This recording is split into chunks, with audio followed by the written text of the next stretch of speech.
Humiling ka lamang daw sa Panginoon at ang kahilingan mo ay ibibigay niya sa iyo.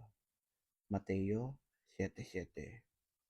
Gusto ko ng malaking bahay, ng maraming pera,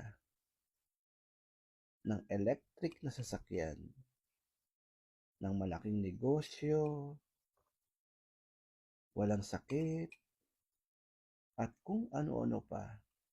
Pero hindi ibig sabihin nito ay hindi na alam ng Diyos ang mga pangangailangan mo.